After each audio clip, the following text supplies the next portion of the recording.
Good afternoon, everyone. Good afternoon, everyone. Very good afternoon. Sleeping. So today I am here and I have to speak about Julius Caesar. Julius Caesar is a play that has been written by the great William Shakespeare. Now in Julius Caesar, our male protagonist happens to be one of the most loved leaders and king of Rome. Due to certain circumstances, there were so many traitors against Julius Caesar, and one of his most trusted person, Brutus, also went against Julius Caesar. In one of the iconic scenes, when each and every person is about to stab Julius Caesar, the one word that comes out of his mouth, the one sentence that comes out of his mouth is, "If you Brutus, then die Caesar." Where he means to say that if Brutus is also against me, if Brutus also wants me to die, then there is something wrong that I have done, because he happened to be one of the most trusted person of Julius Caesar. So in this scene, what has actually happened is, Julius Caesar has been killed by all the traitors, including Brutus. Now Brutus and team are going in front of the mob or the audience to tell people why killing Julius Caesar was right. And all the traitors have bestowed the responsibility of having Brutus in the front, to have Brutus's face in the front, because people trust Brutus. What we'll do is, I'll read para by para in the same manner as Brutus must have said. One more thing which needs to be kept in mind today is that the audience, in most of the cases, not just then back in that Roman era, but even today, is fickle-minded. So we'll realize how frequently the minds of the people sitting over there change.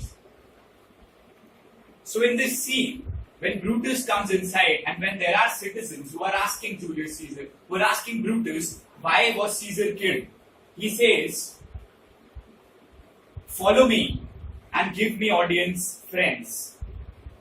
Those that will hear me speak, let them stay here. Those that will follow Cassius, who is one of the traitors, go with him. And public reasons shall be rendered of Caesar's death. I'll tell everyone why Julius Caesar was killed." The first citizen says, "I will hear Brutus speak." The second citizen says, "I go with Cassius." Cassius goes, and the third citizen, please note my words, says here, "The noble Brutus is ascended." Silence. Which means that the people's mind and the people's expectations and the people's belief as of now is upon Brutus. Brutus says, "Be patient till the last. Romans, countrymen and lovers, hear me for my cause and be silent that you may hear. Believe me for mine honor and have respect to mine honor, that you may believe. Censor me in your wisdom and awake your senses, that this assembly, any dear friend of Caesar's to whom I say that Brutus's love to Caesar was no less than his. If then that friend demand why Brutus rose against Caesar, this is my answer. Not that I loved Caesar less, but I loved Rome more. Had you rather Caesar were dead. As Caesar loved me, I weep for him. And he was fortunate, I rejoice at it. As he was valiant, I honor him.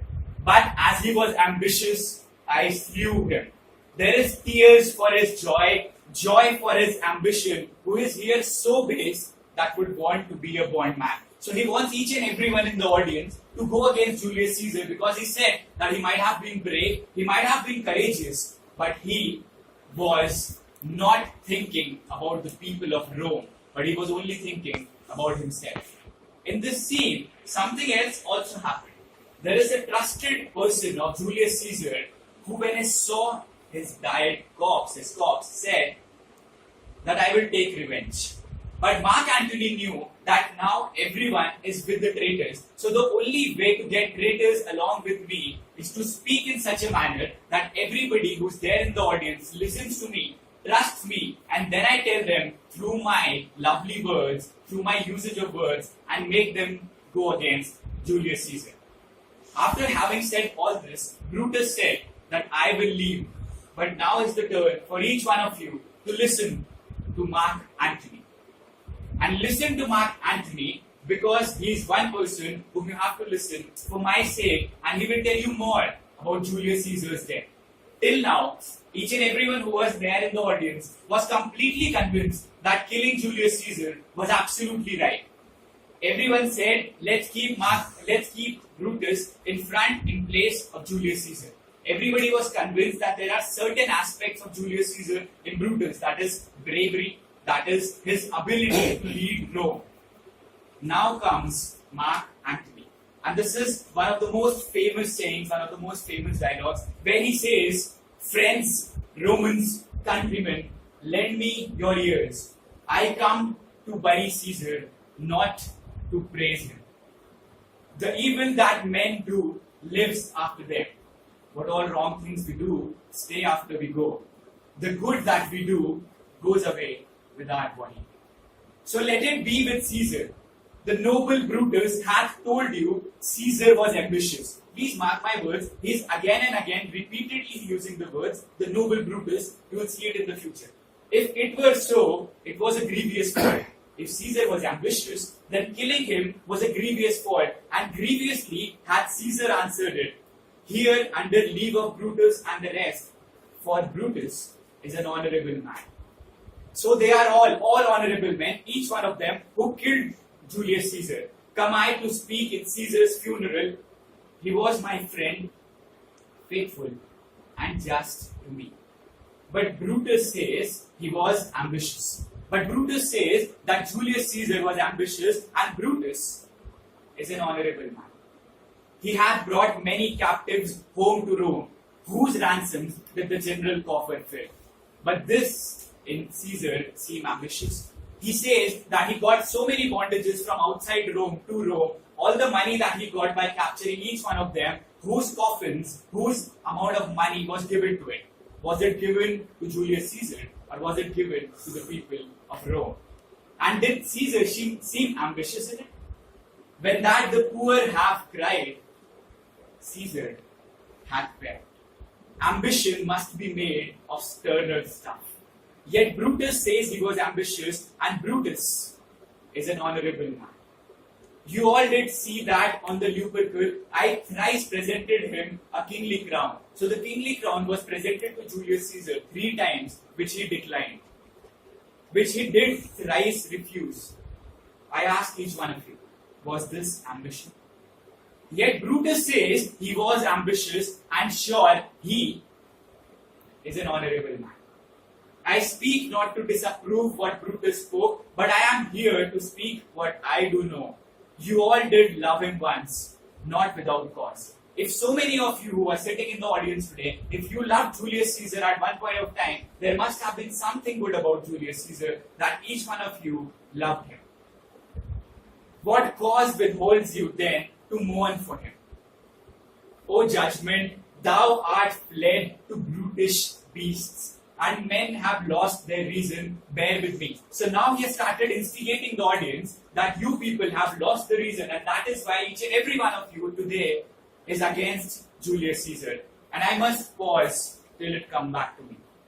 Now the people who were sitting in the audience till that particular point of time started thinking that maybe there has been a mistake that has been committed by each one of us. Then Mark Antony continues and says, but yesterday the word of Caesar have stood against the world, now lies he there.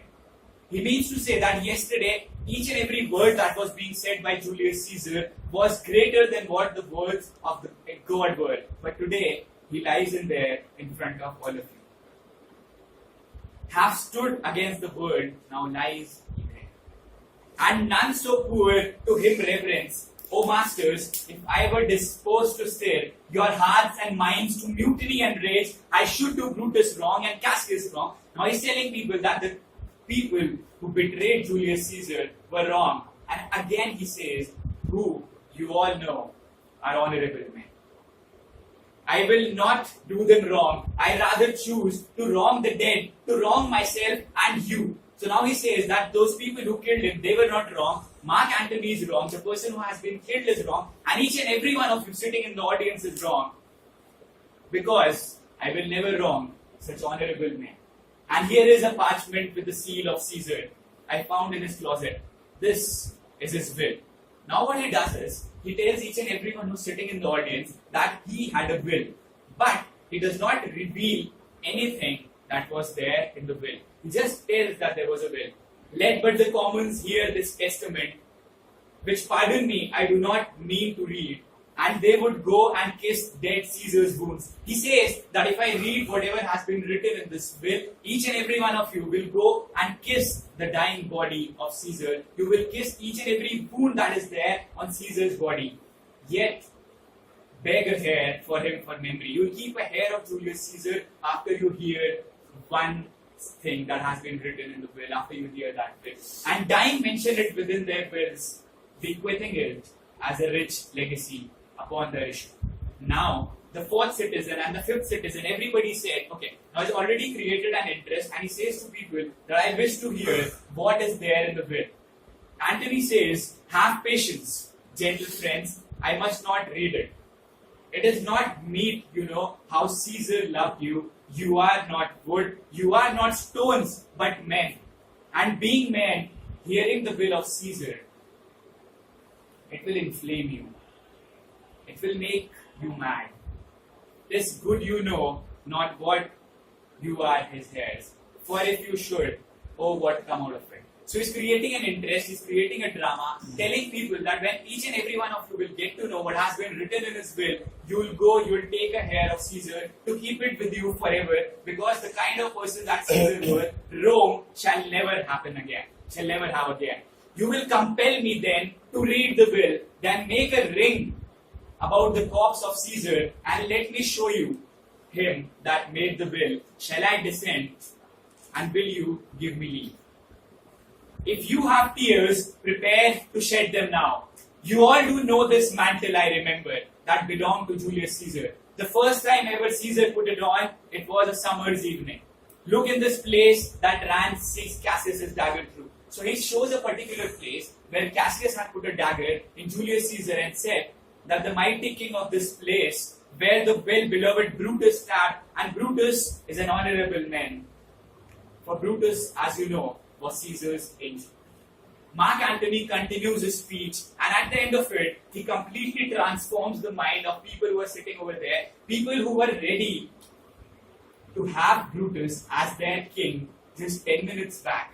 Within a matter of 10 to 15 minutes, were completely against him, and practically that is exactly what happens in today's life as well. On social media, in life, when everywhere we see certain things and we see hatred being spread, we completely go by that, not believing what our instincts say and not believing what is the truth, because somewhere deep inside us, it is evil that leads each and every one of us. After this speech of Mark Antony, within 15 minutes, each and everyone who was with Brutus and considered him to be an honorable man, and the complete clan of traitors whom they thought as honorable men, they were ready to kill them.